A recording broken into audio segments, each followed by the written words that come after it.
हरे कृष्ण। नमो विष्णुपादाय कृष्णपृष्ठाय भूतले श्रीमते भक्तिवेदांत स्वामिनिति नामिने। नमस्ते सरस्वती देवे गौरवाणी प्रचारिणे निर्विशेष शून्यवादी पाश्चात्यदेशतारिणे। जय श्री कृष्ण चैतन्य प्रभु नित्यानंद श्री अद्वैत गदाधर श्रीवासादि गौरभक्तवृंद। हरे कृष्णा कृष्ण कृष्णा हरे हरे, हरे राम राम राम हरे हरे। हरे कृष्णा कृष्ण कृष्णा हरे हरे, हरे राम राम राम हरे हरे। हरे कृष्णा कृष्ण कृष्णा हरे हरे, हरे राम राम राम हरे हरे। हरे कृष्णा। आप सब लोगों का स्वागत है। हम लोग श्रीपाद रामानुजाचार्य के जीवन कथा का आस्वादन ले रहे हैं। पिछले हफ्ते हमने देखा था कि किस तरह से श्रीपाद रामानुजाचार्य अपने मिनिस्ट्री को स्टार्ट करते हैं। उसके शुरुआत में उन्होंने 3 किताबें लिखी थी, उसका हमने विवरण देखा था। उसके बाद किस तरह से वो भिक्षा ग्रहण करने के लिए अलग अलग 7 घरों में जाते थे, वो हमने देखा था। और तत्पश्चात हमने ये भी देखा था कि किस तरह से उनके मंदिर में कुछ पुजारियों ने उनके खाने में जहर डालने का प्रयास किया था। और उसको देखते हुए गोष्ठीपूर्ण ने रामानुजाचार्य के लिए उनको एक सबसे ज़्यादा केयर करने वाला और प्रेम करने वाले एक ऐसे शिष्य की तलाश उन्होंने की थी। और उसके संदर्भ में हमने देखा था कि किस तरह से गोष्ठीपूर्ण जब उनसे मिलने आते हैं रामानुजाचार्य से, तो रामानुजाचार्य उनको गोष्ठीपूर्ण उठाते नहीं जब 2 दंडवत लगा रहे थे। तो उस समय दोपहर के समय में जैसे ज़मीन एकदम तपती होती है, एकदम गर्म, ऐसे जगह पे वो दंडवत लगा रहे थे। तो उनमें से एक शिष्य सामने आए और उन्होंने गोष्ठीपूर्ण को डांटा कि आप हमारे गुरु के ऊपर इतना अत्याचार क्यों कर रहे हैं। उसके बाद रामानुजाचार्य को गोष्ठीपूर्ण ने बताया कि यही एक व्यक्ति है जो आपके लिए सबसे बढ़िया सेवा कर सकते हैं, आपके लिए भोजन बना सकते हैं इस आज से। तो उनको उस तरह से अपॉइंट किया गया। तो ऐसे अद्भुत कथाएं हम लोग देख रहे हैं रामानुजाचार्य के जीवन में जो हुई है। और उससे भी हमको देखने को मिल रहा है कि किस तरह से गुरु की सेवा करनी चाहिए, वैष्णव की सेवा करनी चाहिए। इसका हमें यहाँ पे वो बहुत सारा उदाहरण मिल रहा है। तो उसी प्रसंग में आगे बढ़ते हैं हम लोग। और आज हम देखेंगे कि रामानुजाचार्य कि किस तरह से अपने मिनिस्ट्री को बनाने के बाद अपना टूर चालू करते हैं, अपना प्रथम यात्रा प्रीचिंग का, या फिर जैसे भी आप समझे दर्शन के लिए निकलते हैं वो श्री रंगनाथ से। लेकिन उसके पहले उनके मिनिस्ट्री में और एक बहुत ही महत्वपूर्ण व्यक्ति का यहाँ पे प्रवेश होने जा रहा है। तो उसके बारे में, उसके संबंध में यहाँ पे एक कथा आती है। उनका नाम है यज्ञमूर्ति, जैसे मैंने लास्ट टाइम भी आपको बताया था। तो यज्ञमूर्ति ये एक बहुत बड़े स्कॉलर थे, वेदांत के बहुत बड़े पंडित थे। और जैसे कि हम चैतन्य चरित्रामृत में देखते हैं कि केशव कश्मीरी जो श्री चैतन्य महाप्रभु को चैलेंज करने के लिए नवद्वीप आए थे, और महाप्रभु से जब उन्होंने डिबेट किया तो उस डिबेट में हार गए वो। और हार गए यानी कि उनको लग रहा था कि मतलब हर किसी को लगता है जब कोई विद्वान होता है और थोड़ा बहुत उसने उपलब्धि अगर हासिल कर लिया है, कुछ थोड़ा बहुत डिग्री उसके पास है, तो उसको लगता है कि उससे बड़ा इस दुनिया में कोई है नहीं। लेकिन हमें हमेशा याद रखना चाहिए कि हमसे बड़ा इस दुनिया में कोई होना हो, लेकिन इस दुनिया से परे तो एक ज़रूर होता है, और वो है भगवान। और भगवान जब हमारे अहंकार और अभिमान को उसको दूर करना चाहते हैं, तो हमारे लिए हर प्रकार की स्थिति और परिस्थितियाँ जो अच्छी हैं उसको विपरीत बना देते हैं। तो ये यज्ञमूर्ति जो कि बहुत बड़े स्कॉलर थे, वेदांत के विद्वान थे, और वर्णन आता है कि वे सिंगल स्टाफ सन्यासी थे। सिंगल स्टाफ सन्यासी यानी कि एक दंडी सन्यासी, यानी कि मायावादी सन्यासी थे। और हमेशा जब भी डिबेट करते थे वो, तो वेदांत के ऐसे कुछ, उसको बोलते हैं नॉटी वर्सेस, जैसे ऐसे कुछ सेक्शंस है वेदांत में, या फिर ऐसे कुछ श्लोक्स हैं जिनका अर्थ एकदम आसानी से समझना बहुत कठिन है। ऐसे श्लोकों को लेकर या फिर ऐसे सेक्शंस को लेकर वो डिबेट किया करते थे, और उसमें हमेशा वो विजय निकलते थे, क्योंकि उसमें डिबेट करना इतना आसान नहीं है। Basically it's a matter of logic. Logic यानी कि न्याय। लॉजिक से हम लोग बहुत सारी चीज़ों को प्रूव भी कर सकते हैं, डिसप्रूव भी कर सकते हैं। इसीलिए आप देखेंगे कि अगर हम भक्ति में आगे बढ़ना चाहते हैं तो लॉजिक तो हम यूज़ करते ही हैं, लेकिन लॉजिक से ज़्यादा इम्पोर्टेंट है हमारा श्रद्धा, हमारा फेथ। जब हमारा फेथ अगर भगवान में है तो आपको लॉजिक से ये चीज़ समझे या ना समझे, लेकिन जब अगर श्रद्धा रखेंगे और भगवान का भक्ति करेंगे तो हमारे हार्ट का प्यूरिफिकेशन होता है। और जब हमारा हार्ट शुद्धिकरण होता है तो हम भगवान को अपने आप समझना चालू करते हैं, क्योंकि भगवान अंदर से हमें ये कन्विक्शन देते हैं कि किस तरह से वो अस्तित्व में है, किस तरह से उनका पूजा करना चाहिए, उनका आराधना करना चाहिए। कन्विक्शन भगवान खुद से अंदर से देते हैं। तो ये यज्ञमूर्ति, इनको बहुत बड़ा घमंड था और अहंकार था, लेकिन इनको कुछ लोगों ने कहा कि आपके ऐसे ही इन्होंने पूरा ट्रैवल करके भारत भर में बहुत सारे लोगों को हराया था और अपना एक वर्चस्व स्थापित किया था। लेकिन इनको कुछ लोगों ने कहा कि आपका ये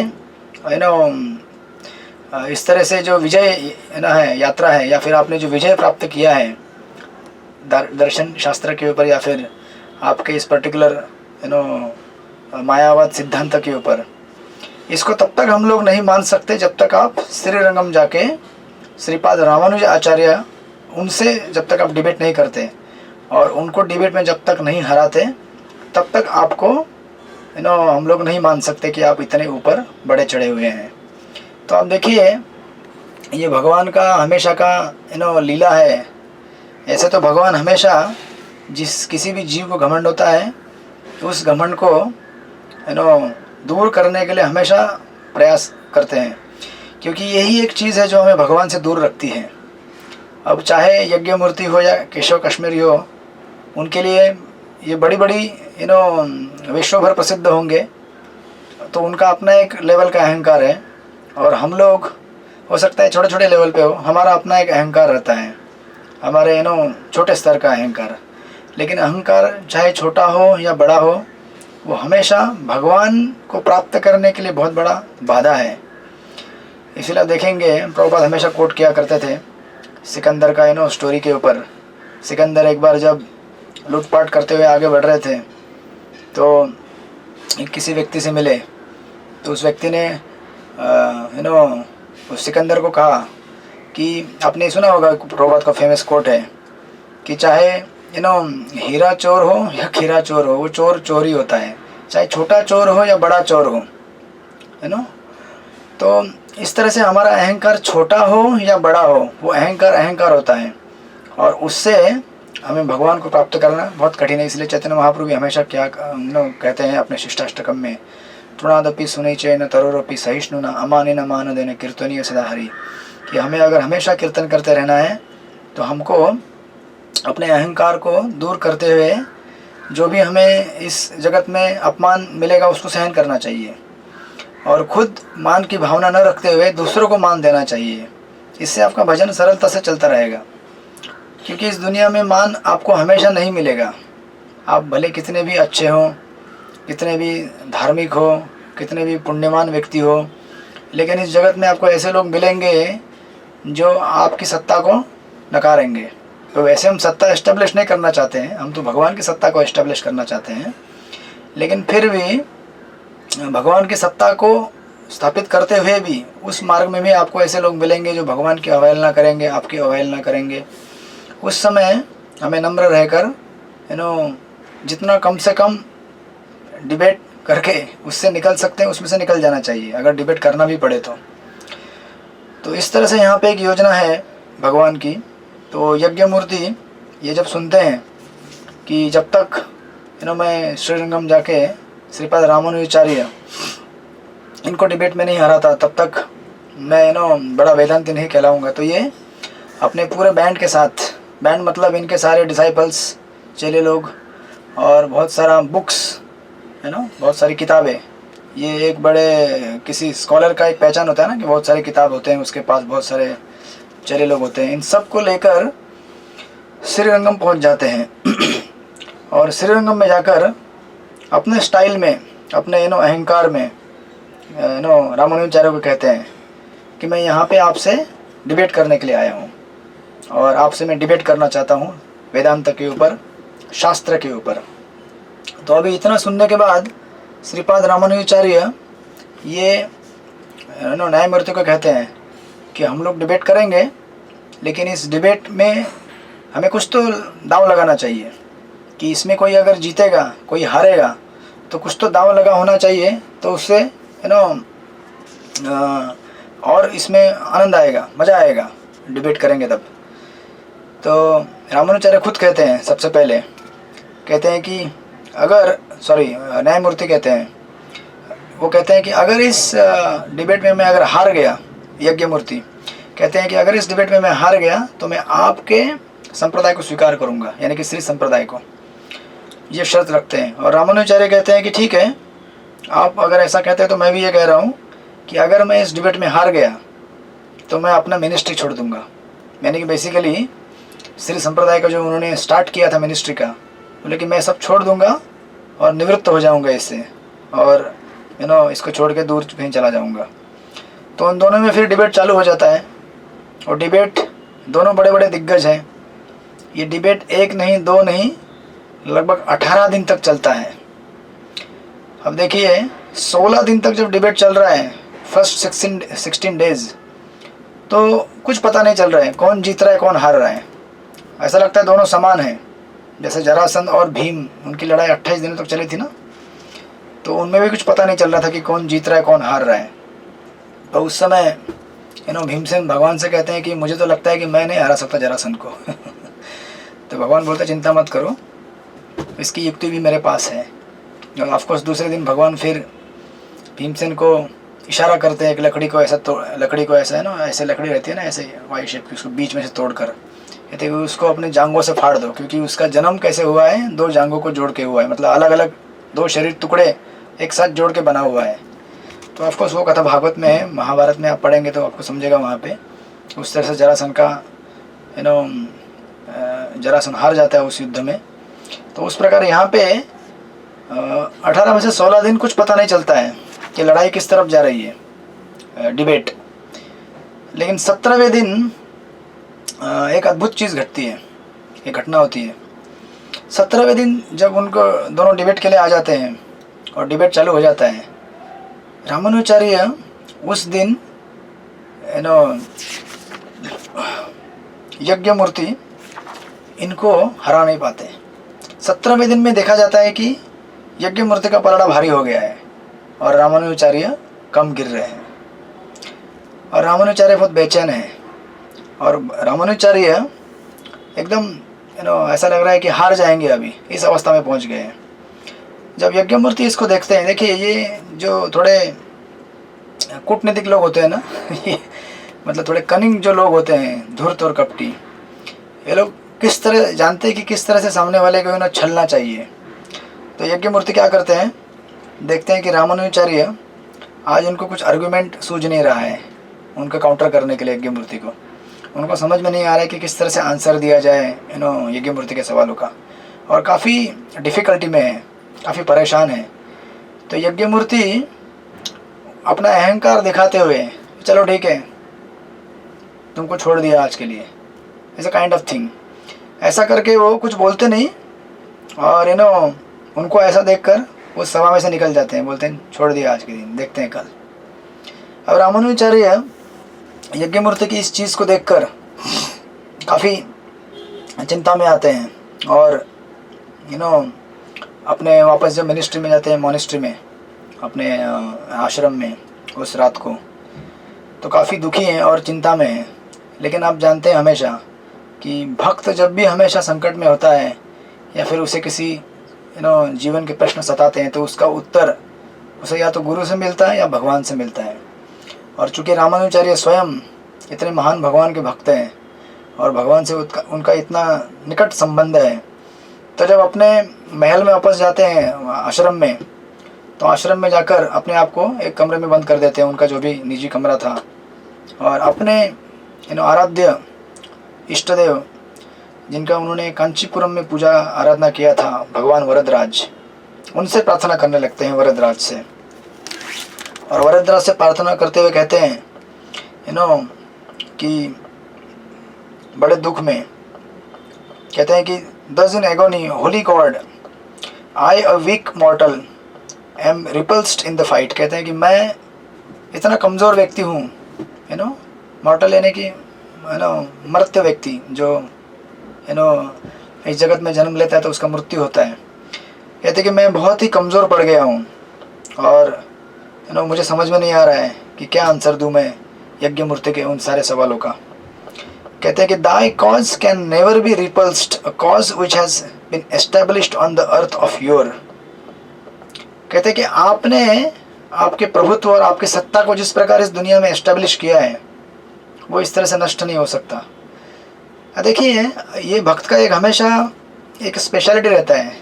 कई बार मुझे भी ऐसा लगता है जब भगवान से हम लोग प्रेयर करते हैं, ऐसा लगता है कि जैसे समझो हम भगवान की भक्ति कर रहे हैं और भगवान को प्रेयर करते हैं डेली, तो हम लोग कई बार अपने लिए प्रेयर करते हैं, राइट। हम कहते हैं कि भगवान मुझे ये दुख है, मुझे ये समस्या है, मुझे ये परेशानी है, मुझे ये तकलीफ़ है, इसको आप दूर कर दीजिए, राइट। तो ऑफकोर्स इसको दूर करने के पीछे बहुत सारे मोटिव हो सकते हैं। हो सकता है कि मेरी समस्या दूर हो जाएगी तो मैं फिर वापस अच्छी तरह से इस दुनिया में भोग कर पाऊँगा, इंद्रिय तृप्ति कर पाऊँगा, ये एक उद्देश्य हो सकता है। या फिर यह भी एक उद्देश्य हो सकता है कि मेरी समस्याएं, मेरे वीकनेसेस या फिर मेरे जो कमजोरियां हैं वो सब अगर दूर हो जाए तो मैं आपकी सेवा कर सकूं। ये दो प्रसंग हो सकते हैं, राइट।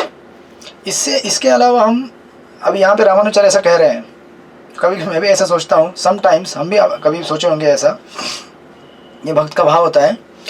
रामानुचार्य कहते हैं या फिर कभी भक्त ऐसा कहते हैं कि भगवान, मैं आपकी सेवा कर रहा हूँ, आपका दर्शन कर रहा हूँ, आपकी पूजा कर रहा हूँ, आपकी सेवा आराधना करते वक्त अगर मुझे कुछ हो गया और समझो मैंने कुछ गलत कर दिया और उसकी वजह से लोग मुझे गलत नहीं बोलेंगे या फिर मुझे कोसेंगे नहीं, किसको कोसेंगे?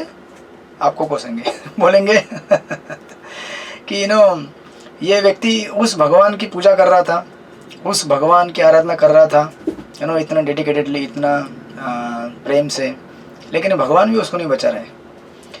तो कभी कभी ऐसा हो सकता है कि हम भगवान को बोलेंगे कि भगवान आप अगर मुझे अपने आप को संभाल के नहीं रखोगे, आपको हमें अपनी तरफ से पूरा प्रयास करना चाहिए, लेकिन ये एक ह्यूमर है या फिर एक रिलेशन है भगवान के साथ, संबंध है। उस संबंध में हम कह सकते हैं कभी कभी कि अगर आपने मुझे नहीं बचाया ना तो इसमें आपका ही नुकसान है भगवान आप अगर आप मुझे अच्छा भक्त बना के रखोगे तो इसमें आपका ही ग्लोरी है। अगर भक्ति से मेरा अगर भक्ति से मैं अगर निकल जाऊँ, हट जाऊँ, मुझे कुछ हो जाए तो इसमें आपको ही लोग बोलेंगे भगवान, इसलिए आप क्या करो, मुझे संभाल के रखो, अच्छा रखो, काइंड ऑफ। तो रामानुचार्य यहाँ पे यही कह रहे हैं कि आपने जो चीज़ इस पृथ्वी पर, अभी ऐसा नहीं है, देखिए यहाँ पे रामानुचार्य यज्ञ मूर्ति के साथ डिबेट कर रहे हैं, इसमें ये नहीं सोच रहे रामानुचार्य कि अरे मैं हार जाऊँगा तो मेरा क्या होगा, मेरा हर जगह पे लोग हंसेंगे मेरे ऊपर, नहीं। वो सोच रहे हैं और भगवान से कह रहे हैं कि अगर इस डिबेट में मैं हार गया तो आपने जो भी आज तक धर्म का प्रचार किया, प्रसार किया है, आपने जो भी सत्ता स्थापित की है भगवत धाम की, उसको चैलेंज किया जाएगा। वो चैलेंज हो रहा है अभी यहाँ पे। मैं हार जाऊँ तो क्या है, मैं तो हार ही जाऊँगा, ठीक है ना, लेकिन इससे नुकसान आपका है, काइंड ऑफ, ऐसा रामानुचार्य कह रहे हैं। और कह रहे हैं कि thy cause can never be repulsed, a cause which has been established on earth of your by such saints as Nammalvar and sages of Yamunacharya। तो कहते हैं कि इतने सारे संत जैसे नामलवार हैं या फिर ऋषि हैं, यमुनाचार्य उनको कह रहे हैं कि उन्होंने जो भी आज तक इस्टेब्लिश किया है आपकी सेवा के लिए, वो सब खत्म हो जाएगा। आप ऐसा होने मत दीजिए। तो बेसिकली अपने बारे में ना सोचते हुए भगवान के मिशन के बारे में सोच रहे हैं, और इस तरह से भगवान को देखिए। हमारे प्रेयर में अगर ये एलिमेंट नहीं रहेगा तो हमारी प्रेयर बहुत बार सक्सेसफुल नहीं होंगी, क्योंकि प्रेयर किसके लिए किया जाता है वो भी इम्पोर्टेंट होता है। सिर्फ प्रेयर करना खुद के लिए है या फिर भगवान की सेवा के लिए, भक्तों की सेवा के लिए, ये बहुत मैटर करता है। अब देखिए वो कहते हैं कि so for the success attending our dispensation is because of thy will. अगर आपकी इच्छा होगी तो इसमें ज़रूर एक निर्णय निकलेगा जो मेरे हित में रहेगा, आपके हित में रहेगा। By thy Holi word revelations thou hast been justified and demonstrated in all thy variety of manifestation as well as essence। कहते कि आपने पूरे संसार में जब देखिए जीव एक्चुअली जब तक भगवान से साक्षात्कार प्राप्त नहीं कर सकता है, गुरु से साक्षात्कार प्राप्त नहीं कर सकता, तब तक अपनी स्थिति को नहीं समझ सकता है और माया के ऊपर विजय प्राप्त नहीं कर सकता है। हम शास्त्र पढ़ते हैं सिर्फ ये बात समझने के लिए कि हमें भगवान की और गुरु की शरण लेनी चाहिए, और जब हम गुरु और भगवान की शरण लेते हैं तो उनके शरण लेने से हमारे अंदर वो साक्षात्कार उत्पन्न होगा जो शास्त्रों में बताया गया है। तब तक हम उस चीज़ को प्राप्त नहीं कर सकते। तो कहते हैं रामानुजाचार्य कि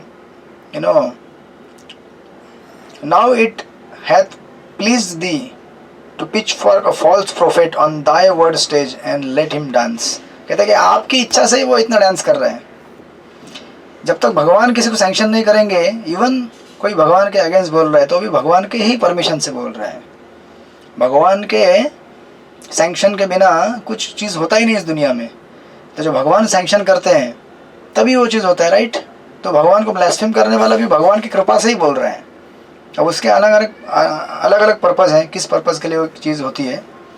लेकिन इस तरह से यहाँ पे रामानुजाचार्य कह रहे हैं कि let it be in if such is Dai will. अगर आपकी इच्छा है तो होने दीजिए। अगर आप यही चाहते हैं कि उसकी विजय हो तो कोई बात नहीं। इस तरह से रामानुज जब बात किए भगवान वरदराज से, नमस्कार करते हुए, और सो गए। तो उस रात को फिर भगवान वरदराज उनके सपने में आते हैं और कहते हैं कि beloved be not vexed, we are giving the an able adherent to help thy mission. कहते हैं कि चिंता मत करो, मैं आपके मिशन के लिए एक बढ़िया डिसाइपल आपको दे रहा हूँ। आप कल जाओ और डिबेट करो और आप विजयी होकर निकलोगे। इस तरह से आशीर्वाद देते हैं। और साथ में कहते हैं कि आप जब उनसे डिबेट करोगे दूसरे दिन, तो यमुनाचार्य के जो ग्रंथ उन्होंने लिखे हैं उसमें से मायावाद खंडन का आप प्रसंग पढ़ाओ उनको, तो वो हार जाएंगे उस प्रसंग आपके सामने। ऐसा कह के आशीर्वाद देते हैं सपने में भगवान वरदराज उनके आकर। तो दूसरे दिन श्रीपाद रामानुजाचार्य निकलते हैं फिर डिबेट के लिए। अब देखिए लेकिन फ़र्क क्या होता है, इतना कॉन्फिडेंस, जैसे आपने भागवत के अष्टम स्कंद में पढ़ा होगा। बलि महाराज जब विश्वजित यज्ञ करके शुक्राचार्य से ब्लेसिंग्स प्राप्त करते हैं और अमरावती पे चढ़ाई करते हैं इंद्र के ऊपर, और इंद्र उस तरफ दुर्वास मुनि का अपराध करके एकदम, दुर्वास मुनि या बृहस्पति उनके गुरु का अपराध कर एकदम कमज़ोर पड़ गए थे, क्योंकि गुरु का अपराध करने से सारी शक्तियाँ निकल जाती हैं। और उस तरफ असुर शुक्राचार्य का सेवा करके बड़े बलशाली बन जाते हैं, जैसे बलि महाराज। और केवल उनके अमरावती में घुसने से, देखने से, केवल उनको इस तरह से इतना एफल्जेंस, मैजेस्टी, पावर, उसके साथ शंख ब्लो करते हैं अमरावती के दरवाजे पर, सारे देवता वहाँ से भाग जाते हैं।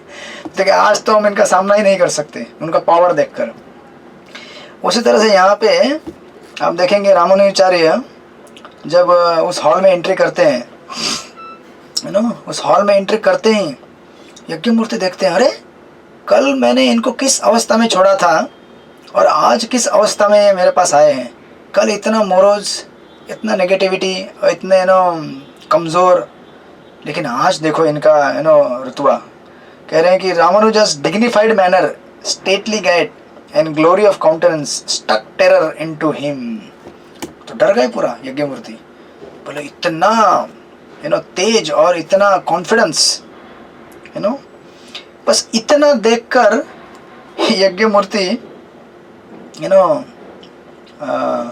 अ presage of defeat it seemed to him already, उनको लगा कि अब मैं हारने वाला हूँ यज्ञमूर्ति को। देखिए हमारे अंदर अगर कॉन्फिडेंस पहले से हो तो वो चेहरे पे दिखता है, और कॉन्फिडेंस अगर हो, सामने वाला आपके कॉन्फिडेंस को देख के आधा उसका पानी पानी हो जाएगा वो।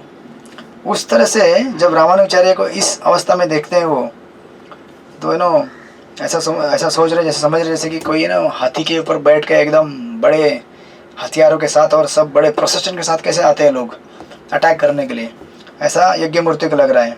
और कहते हैं कि this is surely extraordinary, he must more than be a human. और यज्ञमूर्ति को अभी थोड़ा थोड़ा समझ में आता है कि ये कोई साधारण व्यक्ति नहीं है, ये मनुष्य के परे है।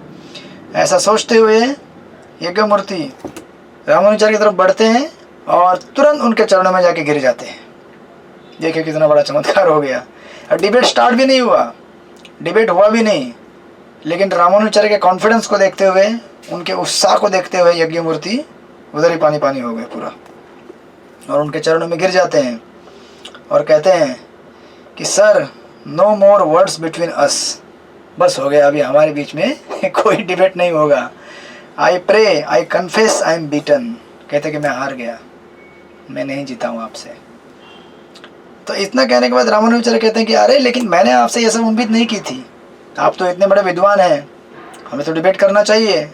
ऐसा करके रामानुचार्य कहते हैं, लेकिन यज्ञमूर्ति कहते कि नहीं, अब मेरा डिबेट पूरा हो गया, अब आज के बाद कोई फाइट नहीं, कोई डिबेट नहीं, आज के बाद क्या है, मैं आपका शिष्य हूँ। इस तरह से पूरा सरेंडर कर जाए। देखिए इसलिए शुरुआत में यहाँ पे भगवान वरदराज और रामानुचार्य के बीच में जो कन्वर्सेशन आपने देखा था, सब कुछ भगवान की इच्छा से ही घटित होता है, केवल हमारी इच्छा होती है। देखिए इस दुनिया में हम अगर कुछ कर सकते हैं तो केवल इच्छा कर सकते हैं, नहीं, हमारे हाथ में केवल इच्छा है। अगर हमें कोई कार्य भी करना है तो उसके लिए रिसोर्सेस, उसके लिए इंटेलिजेंस, उसके लिए मैनेजमेंट, ये सब तो सेकेंडरी है, लेकिन सबसे पहले आता है डिज़ायर, और एज पर द डिज़ायर चीज़ों को अरेंज किया जाता है, राइट। ऑफकोर्स उसके बाद भी हमें मेहनत करना पड़ेगा, लेकिन जब तक भगवान उस चीज़ को सैंक्शन नहीं करते तब तक कोई भी चीज़ सफल नहीं हो सकती। अब देखिए ना, यहाँ पे ये डिबेट हुआ भी नहीं, और केवल उनके कॉन्फिडेंस को देखते हुए वो परास्त हो गए उनके सामने। और ऑफकोर्स रामानुचार्य फिर उनको समझाते हैं यज्ञमूर्ति को, कहते हैं कि आप जिस सिद्धांत का विवेचन कर रहे हैं, मायावाद सिद्धांत का, उसमें एक्चुअली बहुत फॉल्ट है। कहते हैं कि आप कहते हैं कि भगवान क्या है, वननेस यानी कि उनमें जाके वो शून्य है भगवान बेसिकली, और हम भी सब क्या है ना, भगवान में जाके मर्ज होने वाले हैं। लेकिन अभी क्या है, अविद्या की वजह से हम लोग क्या है, उनसे दूर है, राइट, इग्नोरेंस। तो बेसिकली जब हमको नॉलेज मिलेगा, सही क्या है, भगवान है ना, ब्रह्म का नॉलेज मिलेगा, ज्ञान मिलेगा, तो हम जाके ब्रह्म में लीन हो जाएंगे। लेकिन रामानुचार्य एक बेसिक चीज़ को पॉइंट आउट करते हैं यहाँ पे, कहते हैं कि आपकी फिलोसॉफी सही है अगर आपके हिसाब से अगर ऐसा बोलते हैं, लेकिन इसमें फॉल्ट है। क्या फॉल्ट है? आप कहते हैं कि अद्वैत, अद्वैत यानी कि एक, है ना, मोनिज्म कहते हैं उसको, लेकिन इसमें अद्वैत नहीं है, द्वैत है। कैसे? क्योंकि आपने कहा नॉलेज है और इग्नोरेंस है। उनके हिसाब से सही नॉलेज क्या है कि अभी जीव जो है ना वो भी भगवान है, लेकिन अभी वो क्या है, अज्ञान में है। जब उसे ज्ञान मिलेगा तो वो भी भगवान बन जाएगा। हालांकि ये फिलोसॉफी नहीं है, सही फिलोसॉफी ये है कि हम लोग क्या है, भगवान के दास हैं और भगवान हमारे प्रभु है, राइट। लेकिन इसमें भी रामानुचार्य फॉल्ट निकाल के दिखा देते हैं। कहते हैं कि देखिए आप एक चीज़ नहीं दो चीज़ कह रहे हैं। क्या? नॉलेज एंड इग्नोरेंस, ज्ञान और अज्ञान। तो फिर आपका फिलोसॉफी अद्वैत कैसे हो गया? ये तो द्वैत हो गया ना क्योंकि नॉलेज भी है और अज्ञान भी है ना। तो ज्ञान मिलने से आपका अज्ञान दूर हो जाएगा। मतलब दो चीज़ कह रहे हैं आप, बस उसी पॉइंट पे उनको परास्त कर देते हैं, राइट।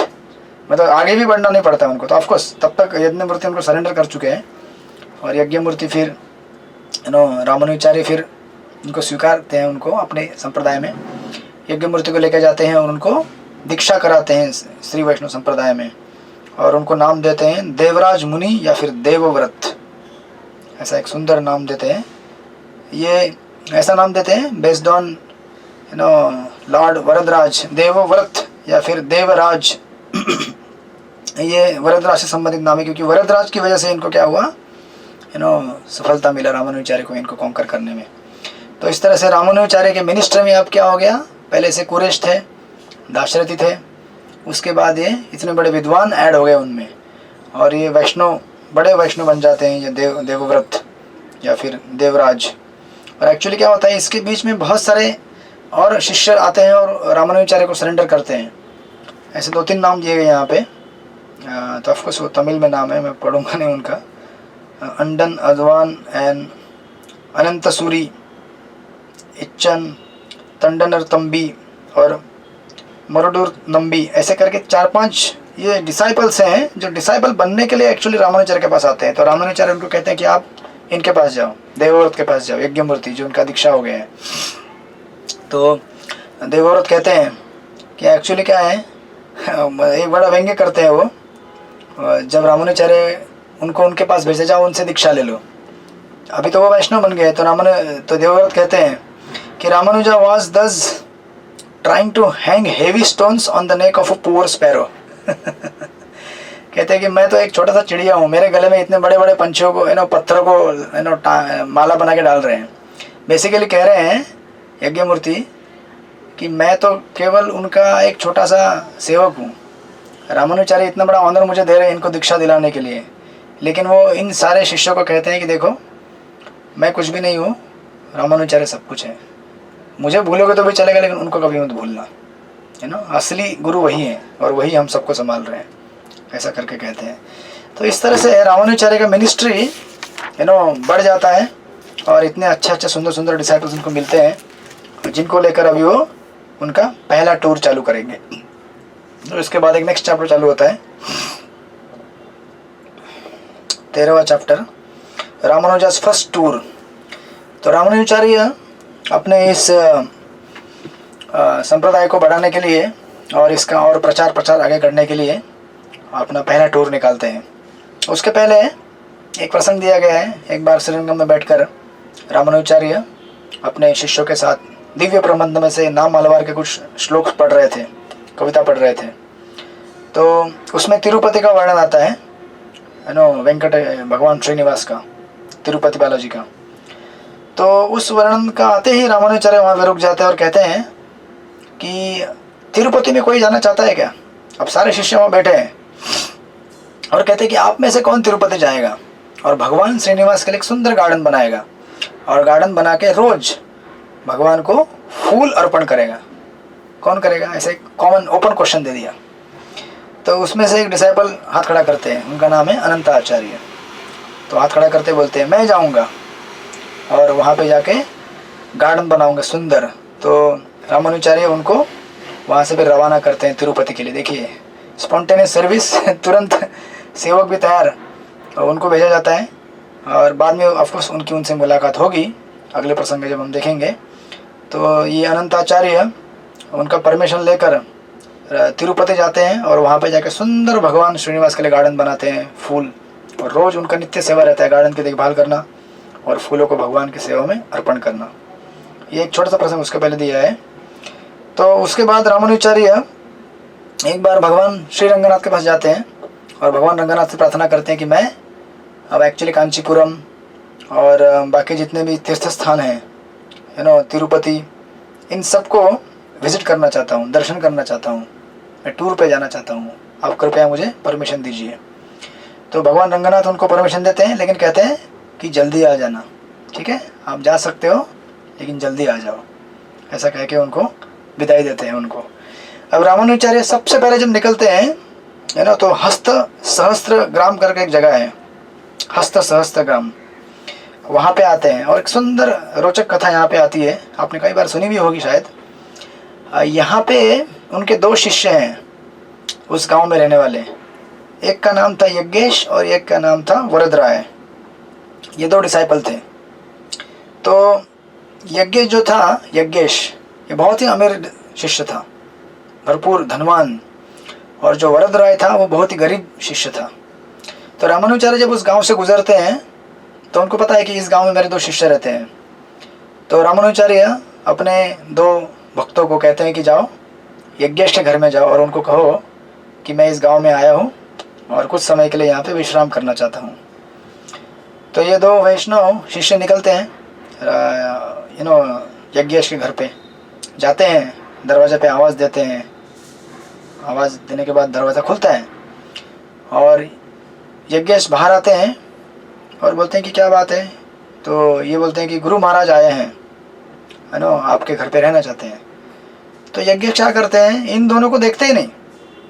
अब ये दोनों आए मैसेंजर बनकर रामानुचार्य की तरफ से, तो सबसे पहले उनको थोड़ा अंदर बुलाना चाहिए, बिठाना चाहिए, पानी वानी देना चाहिए, कुछ प्रसाद देना चाहिए, रेस्ट कराना चाहिए। तो इनके तरफ नज़रअंदाज करते हैं। अच्छा गुरु महाराज आए हैं क्या, ठीक है, तो चले जाते हैं। तो इनको बिना अटेंड किए और अपने घर में लोगों को आदेश देते हैं, गुरु महाराज आए हैं, तैयारी करो तैयारी करो, हम लोग अभी गुरु महाराज को रिसीव करेंगे कुछ समय के बाद।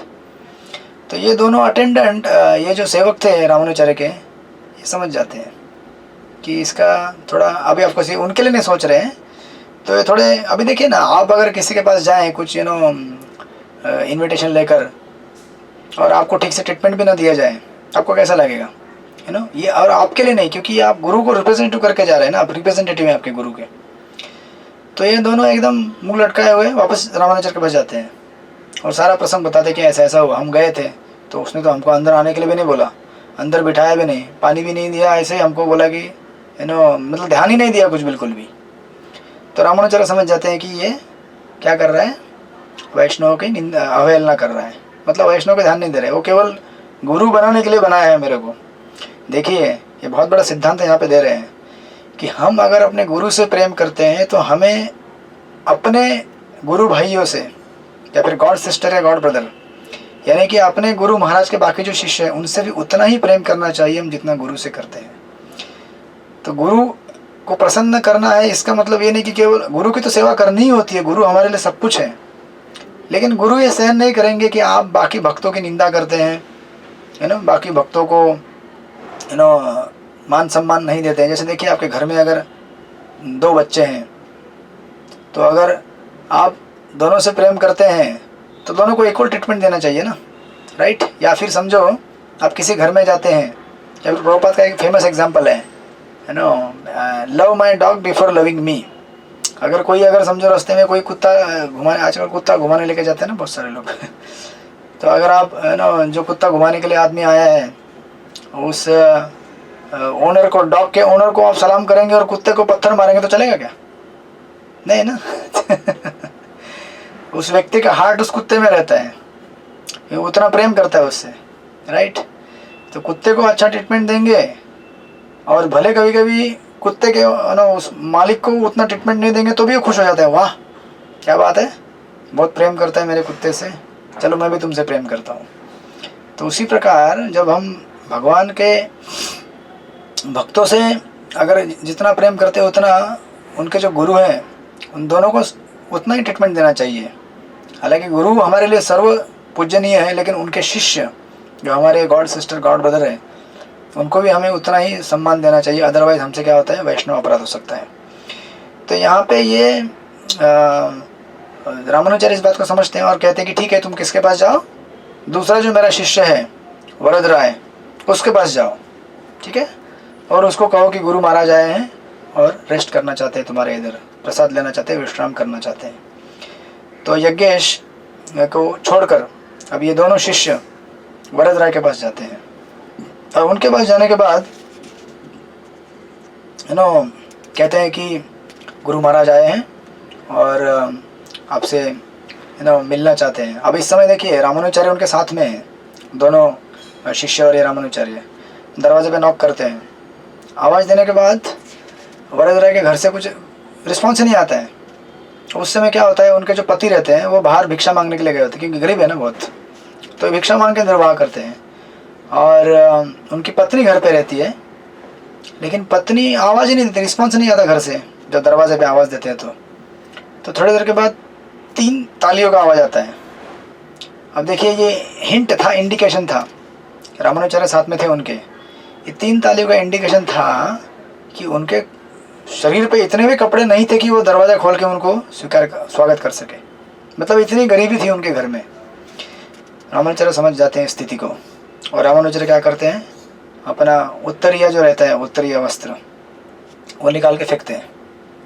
तो उनकी पत्नी वरद राय की उसको लेती है और उसको लपेट के बाहर आती है और रामानुजाचार्य के चरणों में झुक जाती है और प्रणाम करती है उनको, और उनको प्रणाम कर कर कहती है यू नो। अब देखिए कितना, अब देखिए भाव कैसा रहता है। एक यज्ञेश का भाव था और यहाँ पे एक दूसरा इनका भाव है, इन दोनों का, ये वरद राय और उनकी पत्नी का। तो पति तो अभी घर पे नहीं है, भिक्षा मांगने के लिए गए कहीं पे। तो पत्नी जब बाहर आती है और कहती है कि यू नो, अपने गुरु महाराज से कहती है कि you are most welcome to my humble cottage O my gracious guru. कहते कि आपका बहुत स्वागत है हमारे इस छोटी सी कुटिया में। और कहती है you know, please accept this water for washing your hands and feet and be seated here. उनको पानी देती है पैर धोने के लिए। जनरली ये कस्टम रहता है, घर पे कोई आता है हम पैर धुलाते हैं और बैठने के लिए जगह देते हैं, और उसके बाद वो उनको ग्लोरीफाई करना चालू करती है। देखिए क्या भाव होता है एक भक्त का। कहते हैं कि what mighty merits must have mine, what austerities I have done, what gifts must I have bestowed in order that Ramanuja who is Vishnu himself incarnate come on earth to save mankind should come to our house. कहते हैं क्या मैंने पुण्य किया है, क्या तपस्या किया है कि जो इस धरती पर स्वयं भगवान विष्णु हैं जिन्होंने अवतार लिया है ना, शेषनाग है ना, वो लक्ष्मण है, वो खुद यहाँ पे आए हैं इस धरती पर मनुष्य का उद्धार करने के लिए। वो आज मेरे घर पे पधारे हैं यू नो। इस तरह से उनको ग्लोरीफाई कर रहे हैं और कहती हैं सो डू आवर स्क्रिप्चर्स से। बट वो सोच रही है यू नो कि ये घर में जितना भी चीज़ है ना हमारे, वो कहती है कि all my body soul mind everything belongs to my guru. Actually हमारे घर में जो भी चीज़ है वो किसका है, हमारे गुरु का है। हमारे घर का संपत्ति, हमारे बच्चे, हमारा घर, पूरा everything that belongs to my guru. लेकिन सोच रही है कि आज मेरे घर में दाने का एक भी अनाज का एक भी दाना नहीं है, तो कैसे मैं सेवा करूँगी गुरु महाराज का, ऐसा मन में सोच रहे। लेकिन उसके मन में एक क्रांति आती है। देखिए उस समय एक इंस्पिरेशन आता है और कहती है कि यू नो, मेरा पति तो बाहर गया है भिक्षा मांगने के लिए, और भिक्षा मांग के कितना लेके आएंगे वो, थोड़ा सा कुछ अनाज। उससे तो ये सारे जो गेस्ट आए हैं, मेरे गुरु महाराज आए हैं और मेरे कुछ गुरु भाई आए हैं, उनको तो मैं यू नो ठीक से उनका यू नो ऑनर नहीं कर पाऊँगी, उनको भोजन प्रसाद नहीं दे पाऊँगी। तो सोचते हैं उनकी पत्नी कि कैसे करूँ, मैं क्या करूँ। तो उसके मन में एक विचार आता है। कहते हैं कि to honour a guest like Ramanuja I will even sin. Ramanuja Acharya जैसे यू नो अतिथियों का सत्कार करने के लिए मैं पाप भी कर सकती हूँ। अब आप देखेंगे यहाँ से आप आगे पढ़ेंगे ना, कथाएं रामानुजाचार्य के जीवन की, ऐसी कथाएं हैं कि आपको तो आपके आंखों से आंसू आएंगे कभी कभी ये पढ़कर, कि एक शिष्य अपने गुरु की सेवा के लिए क्या कुर्बान कर सकता है, किस हद तक जा सकता है, किस लेवल तक जा सकता है। मतलब जैसा प्रभुपाद ने कहा है ना, प्रभुपाद अपने कमेंट्री पे लिखते हैं भगवद गीता के यू नो। कल हल्दर स्वामी महाराज आए थे यहाँ पे, 2-3 दिन प्रवचन दिया, तभी वो कह रहे थे कि success of our spiritual life, the secret of success of our life is to please our गुरु।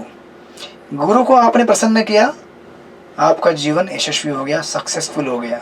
कोई भी बाधा आपके जीवन में नहीं आएगी भगवान तक पहुँचने के लिए। स्ट्रेट मार्ग खुल जाएगा, स्ट्रेट हाईवे, बिना किसी अवरोध के।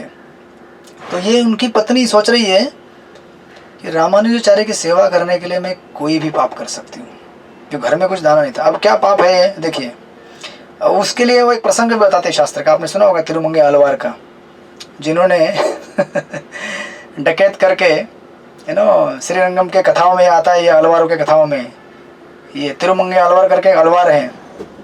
उन्होंने रंगनाथ का मंदिर बनाने के लिए क्या किया था, डकैत लूट चोरी किसको करते थे, लेकिन जो समाज के बड़े बड़े बहुत अमीर लोग हैं, जो पैसा नहीं यू नो ऐसा इकट्ठा करके रखे हैं, जो दान धर्म नहीं करते, पुण्य नहीं करते, उन लोगों को ये लूटते थे। उन्होंने पूरा अपना एक बैंड बना लिया था यू नो, अपना एक टोली बना लिया था। किसका, सारे भक्त थे भगवान के, लेकिन ऐसे ऐसे जगह पर जब लूट मार करते थे और पूरा चीज़ लेके आके मंदिर बनवाते थे यू नो भगवान के लिए। तो ऑफकोर्स हम लोग उतना लेवल तक इमिटेट नहीं कर सकते उनको, बट ये उनकी पत्नी यहाँ पे एक चीज़ याद कर रही है और कहती है यू नो, बहुत सुंदर चीज़ कहती है वो। कहते कि in the old days they robbed and cheated people in order to serve God. You know. और कहती है, एक सुंदर चीज कहती है कि even Lord Ranga himself was once eased by him of all his precious jewels and with them feasts were given to faithful. कहते हैं कि एक बार इवन भगवान रंगनाथ के बहुत सारे गहने निकाल कर उनसे भक्तों के लिए प्रसाद बनवाया गया था। कोई प्रसंग यहाँ पे कोट कर रही हो। यानी कि देखिए, कभी कभी भगवान की सेवा तो होती ही है, भगवान तो हमारे लिए पूज्य नहीं है, लेकिन भगवान के दिल में भगवान के भक्त हैं, और भगवान के भक्तों की सेवा कभी कभी भगवान से भी बढ़कर मानी जाती है, क्योंकि भगवान को अपने भक्त बहुत प्रिय हैं। तो इसके लिए भी ऑफकोर्स एक अलग से एक ड्रामा आता है श्री संप्रदाय में, मतलब ड्रामा हुआ था यहाँ पे ड्रामा फेस्टिवल में, नीला डाकू का। वो भी एक डाकू रहता है, यू नो, और वो एक लड़के से उसको प्यार हो जाता है। वो लड़की वैष्णवी रहती है, आपने देखा है, पता नहीं देखा नहीं होगा। तो वो वैष्णवी रहती है, तो ये नीला डाकू उसके प्यार में पड़ जाता है। तो बोलते कि तुझे अगर मुझसे शादी करनी तो तुझे क्या बनना पड़ेगा, वैष्णव बनना पड़ेगा। तो ये बोलता है अच्छा, वैष्णव मतलब क्या होता है? तो तिलक लगाता है, वो झोली माला रहती है, जप करता है। तो बोलता ठीक है, मैं भी तिलक लगा देता हूँ। तो बोलता है ऐसे नहीं होता, खाली तिलक लगाने से वैष्णव नहीं बनता है वो, आपको क्या करना पड़ेगा, भक्तों की सेवा भी करनी पड़ेगी। तो ये माता जी उसको सेवा में लगा देती है भक्तों के। तो ये डाकू रहता है, सब चोरी करता है, पैसा यहाँ से लाता है, भक्तों की सेवा चालू कर देता है। तो इसका अब देखिए, भगवान के भक्तों की सेवा इतनी दिव्य है कि कैसे भी किया जाए। ये इतना सेवा करता है भक्तों की, इतना सेवा करता है कि बाद में इतना दिव्य स्तर पर चला जाता है। वैष्णव की सेवा कर, आपको पहले वैष्णव को जबरदस्त सेवा करता था वो, आप ड्रामा देखेंगे तो आपको मजा आएगा। उनको जबरदस्ती पैर पकड़ना, पानी डालना, चरणामृत लेना और पीना, जबरदस्ती उनको प्रसाद खिलाना, ये सब शुरू में जबरदस्ती होता है। लेकिन उनकी सेवा कर करके इतना शुद्ध बन जाता है ये कि बाद में वो सब आपको, वो तो लड़की तो उसके लिए एक गुरु जैसी बन गई हो, तो अभी शिक्षा गुरु जैसी बन गई। लेकिन ये इतना भगवान के भक्तों की सेवा में मगन हो जाता है कि एक बार इसको लक्ष्मी नारायण मिलते हैं स्वयं दर्शन देने के लिए जंगल में, और इसकी तिजोरी पूरी खत्म हो गई होती है भक्तों की सेवा कर करके, प्रसाद खिला के सबको। तो अब ये जब रास्ते में भगवान लक्ष्मी नारायण मिलते हैं, तो ये लक्ष्मी नारायण भगवान के गहने चुरा कर उनकी सेवा के लिए लेके जाता है भक्तों की, कि उस दिन के लिए पैसा खत्म हो गया तिजोरी में हमारे लूटपाट के। अभी आज भगवान के भक्तों को अगर प्रसाद दिलाना है तो अभी क्या करना पड़ेगा, लक्ष्मी नारायण स्वयं वहाँ पे दर्शन के लिए आए हैं, उनके हाथ पैरों से वो गहना लेकर वो चला जाता है और भक्तों की सेवा में लग जाता है। देखिए इतने वैष्णव सेवा की महानता है। श्री संप्रदाय है इसीलिए फेमस है, और चैतन्य महाप्रभु ने, मैंने शुरू में कहा था कि श्री संप्रदाय से यही गुण उठाया है, महत्वपूर्ण गुण, भक्तों की सेवा कैसे करनी चाहिए, क्यों करनी चाहिए। और ऑफकोर्स यहाँ पे एक सुंदर सिद्धांत देती है ये उनकी पत्नी, वरद राय की पत्नी, कहती है कि creatures whirl around the wheel of samsara, but the guru comes with his teachings and extricate them from this and gives them God. कहते हैं कि इस संसार में जीव क्या है, फंसे हुए हैं। इस संसार में हम सब लोग क्या है, फंसे हुए हैं। ऐसा लगता है हम लोग घूम रहे हैं फ्री यहाँ पे वहाँ। इस गाड़ी से चढ़ रहे, प्लेन से चढ़ रहे, खुद से चले, लेकिन हम सब लोग बंधे हुए हैं संसार के चक्र में, और हमको निकालने के लिए गुरु आते हैं इस दुनिया में। तो गुरु का कितना महान कर्तव्य है और महान कार्य, सोचिए आप। तो कहते हैं कि ऐसे गुरु, टू रीपे सच गुरु, ऐसे गुरु को रीपे करना हमारे लिए संभव नहीं है। इवन भागवतम में आप देखेंगे चतुर्थ स्कंद में पृथु महाराज का व्याख्यान में देखेंगे, पृथु महाराज खुद कहते हैं कि जो भी कोई कहता है कि मैं अपने गुरु महाराज का ऋण उनको रिपे करूंगा, वो जोकर कहलाएगा। कि हम गुरु महाराज के ऋण को कैसे रिपे कर पाएंगे, वो कितने महान है, कितना उन्होंने हमारे, हम नहीं कर सकते रिपे उनको, कितना भी प्रयास करें, लेकिन फिर भी हम अपनी तरफ से प्रयास करेंगे। तो कहते हैं कि it's not possible to repay the guru, for this is impossible, hence I will even sell my body and worship him wherewith। तो मैं अपना शरीर भी बेच दूंगी उसके लिए, लेकिन अपने गुरु की सेवा करूंगी। और एक सुंदर सिद्धांत देती है, कहती है, for God himself hath said, if for my sake thou sinnest, it becomes merit। अगर कोई मेरे लिए पाप करता है ना, तो वो भी क्या है, पुण्य है। देखिए कितना बड़ा सिद्धांत है ये। अगर भगवान की सेवा के लिए अगर हम कोई पाप भी करते हैं, किसके लिए? भगवान की सेवा के लिए। हाँ, हम पाप भी, वैष्णव अपराध नहीं बोल रहा हूँ मैं, पाप बोल रहा हूँ तो वो क्या बन जाता है? पुण्य बन जाता है। और कहती है इसके अलावा, इसके विपरीत, all merit without reference to me become sin, ऐसा भगवान का रेफरेंस दे रही हो। लेकिन कोई भी कार्य अगर किया जाए लेकिन वो मेरे लिए नहीं हो तो कितना भी पुण्यमान हो वो पाप ही है।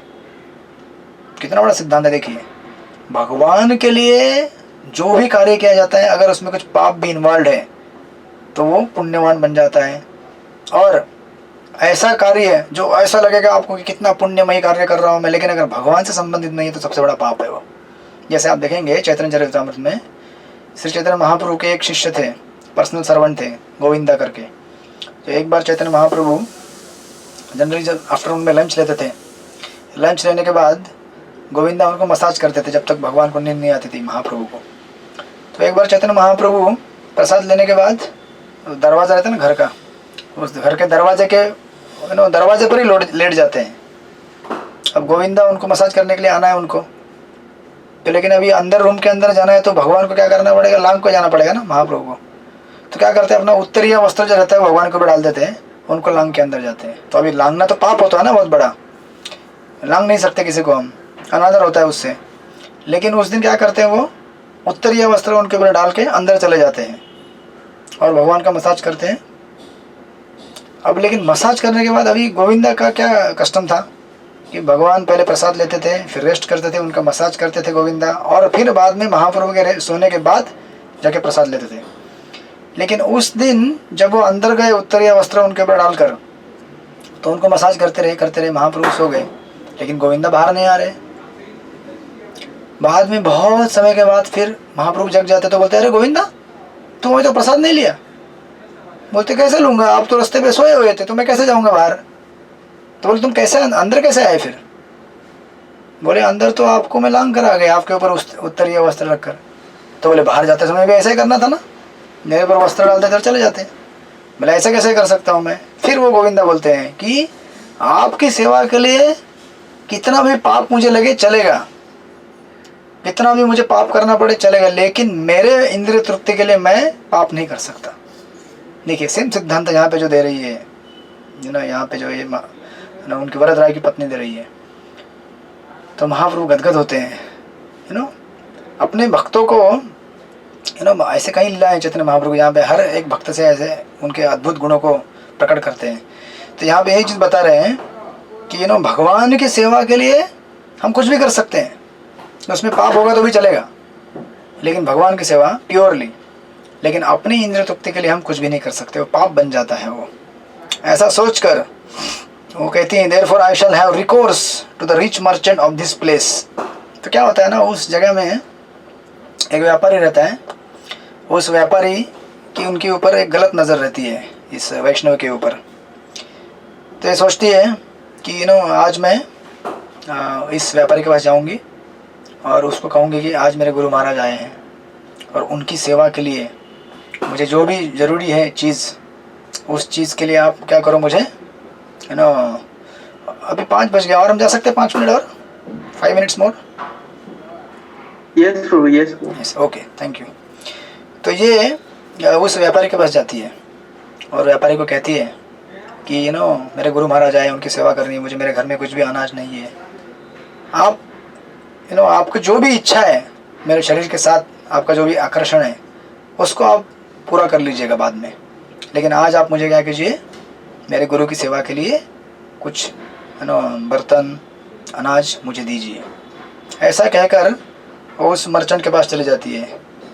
और वो जो व्यापारी था वो तो इतने दिन से देख ही रहा था कि कब मौका मिलेगा मुझे इनको फंसाने का, तो वो बिना कुछ बोले सब सामान दे देता है इनको, और सब कुछ सामान लेकर ये वैष्णवी उनके घर में आती है, और सोचती है कि आज कितना बड़ा भाग्य आया है मेरा कि मैं अपने गुरु की सेवा कर पा रही हूँ।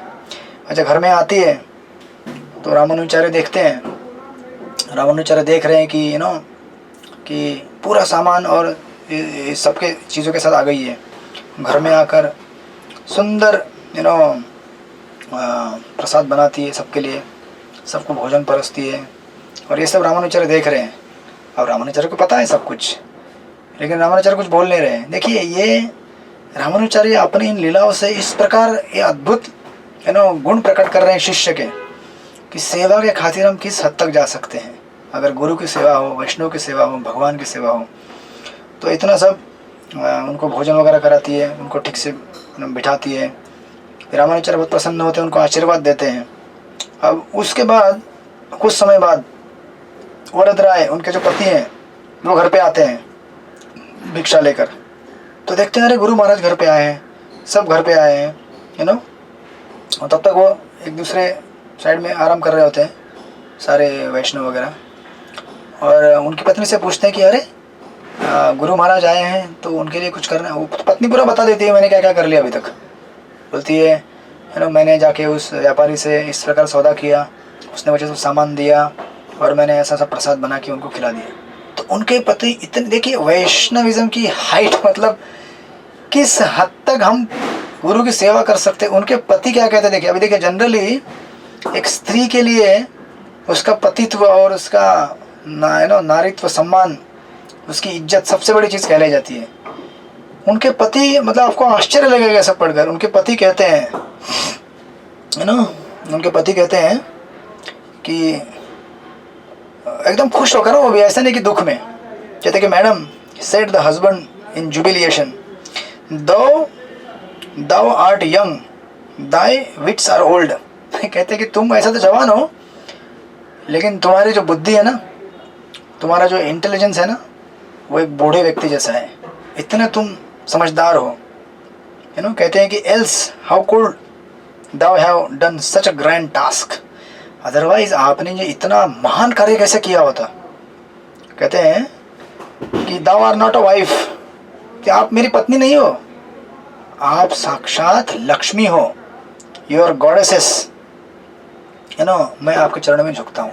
देखिए ये कितना बड़ा, मतलब एक उदाहरण है कि गुरु की सेवा करने के लिए किस हद तक। और देखिए पत्नी ने तो ये कार्य मतलब संभव कर दिया, लेकिन पति को ये नहीं लग रहा है कि अरे गुरु है तो क्या हुआ, उनकी सेवा के लिए मेरी पत्नी अपनी इज्जत बेचेगी, नहीं चलेगा ऐसा। नहीं, इतने डेडिकेटेड हैं दोनों, इतने खुश हैं वो। और साथ में ये भी कहते हैं nor art thou a nominal disciple for thy saviour, thou has sacrificed all even thy woman's honour. कहते कि तुम केवल एक सामान्य स्त्री नहीं हो, सामान्य शिष्य नहीं हो, तुम एक महान भगवान की भक्त और उनके गुरु की शिष्या हो।